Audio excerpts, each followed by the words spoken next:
Bismillahirrahmanirrahim. Assalamualaikum warahmatullahi wabarakatuh.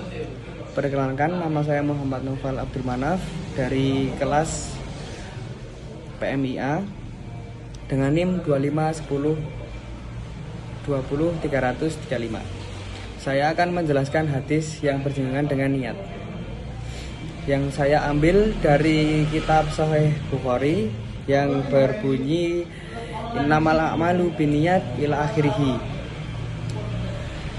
Dari referensi kitab Sahih Bukhari ini, Imam Bukhari mendapatkan hadis ini dari Al-Humaydi Abdullah bin Zubair.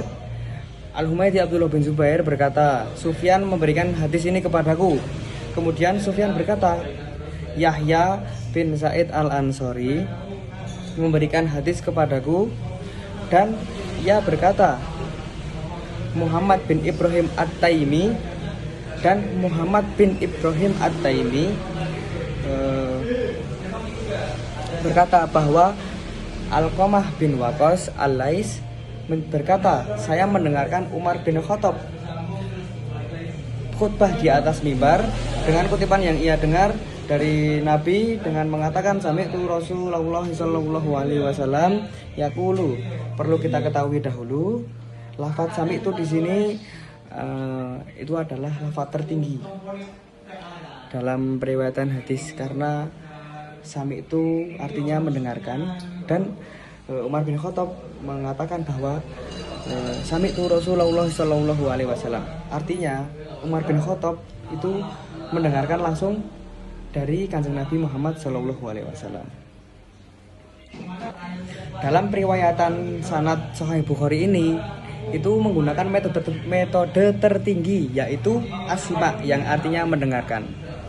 Jadi jika kita contohkan yang di zaman sekarang, itu seperti di kalangan pesantren yang biasa disebut dengan istilah ngaji bandongan, yaitu kiai yang kita kenal dengan istilah ngaji bandongan. Jadi ngaji bandongan itu kiai menjelaskan kajian tersebut, lalu santri mendengarkan dan menerima kajian yang dikaji oleh kiai tersebut. Dalam ilmu hadis itu, rawi yang meriwayatkan itu menjelaskan hadis tersebut lengkap sanad dan matanya, dan didengarkan serta diterima oleh rawi tabaqah selanjutnya. Jadi dalam periwayatan sanad Sahih Bukhari ini menggunakan metode tertinggi, yaitu as-sima, metode tertinggi dalam periwayatan hadis dalam sanad Imam Bukhari. Metode periwayatan dari rawi ke rawi itu menggunakan lafaz hadasana dan akhbarona, yang dimana hadasana dan akhbarona itu merupakan lafaz tertinggi dalam periwayatan hadis. Nah, sekarang kita masuk dalam matanya, yaitu yang berbunyi innamal a'malu binniyat wa innamal likulli imri'in ma nawa. Faman kanat hijratuhu ilad dunya yusibuha aw ilam ra'atin yankihuha fa hijratuhu ila ma hajara ilaihi. Yang artinya itu segala sesuatu atau perbuatan didasari dengan niat dalam dan setiap apa yang ia peroleh itu dengan berdasarkan niatnya sendiri. Dan orang yang berhijrah demi memperoleh dunia atau memperoleh perempuan, dalam konteks hadis ini dijelaskan itu menikahi perempuan, maka hijrahnya itu sesuai dengan apa yang ia hijrahkan, niat berhijrahnya. Dalam referensi lain, kutipan saya kutip dari kitab Arba'in Nawawi, itu ada nas yang berbeda yang berbunyi faman kanat hijratuhu ilaullahi wa rasulihi fa hijratuhu ilaullahi wa rasulihi wa man kanat hijratuhu lidunya yusibuha aw imra'atin yankihuha fa hijratuhu ila ma hajara ilaihi. Jadi yang disebutkan dalam Arba'in Nawawi ini berbeda, karena sahabat itu berhijrah untuk mendapatkan, tujuannya itu mendapatkan Allah dan Rasulnya, maka sahabat itu mendapatkan Allah dan Rasulnya. Dan jika diimplementasikan, jika diaplikasikan dalam kehidupan sehari-hari dengan hadis innamal a'malu binniyat, itu ila akhirih. Contohnya itu seperti kita melaksanakan ibadah sholat.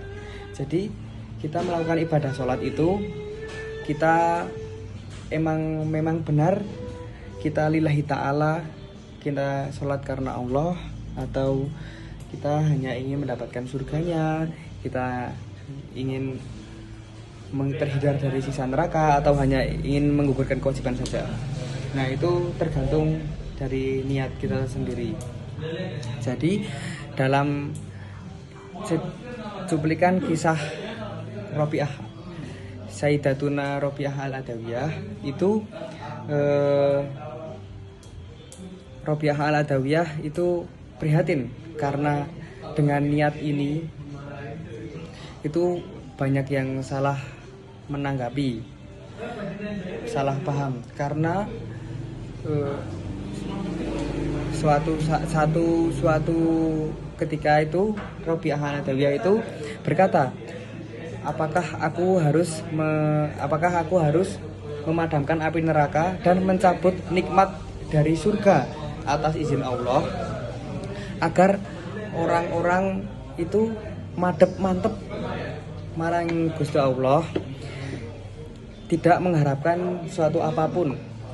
Jadi lillahi ta'ala, memang benar-benar lillahi ta'ala. Jadi kesimpulannya itu, ketika niat kita sudah baik, kita akan mendapatkan Allah dan Rasulnya, dan dunia akan mengikutinya. Ketika kita tidak mendapatkan dunianya, kita sudah mempunyai Allah dan Rasulnya, dan itu lebih dari segalanya. Tetapi jika niat kita menyeleweng, itu kita hanya akan mendapatkan sebatas dunia saja dan tidak mendapatkan Allah dan Rasulnya. Bahkan kita tidak mendapatkan keduanya. Jadi itu saja yang bisa saya sampaikan. Kurang lebihnya mohon maaf. Wassalamualaikum warahmatullahi wabarakatuh.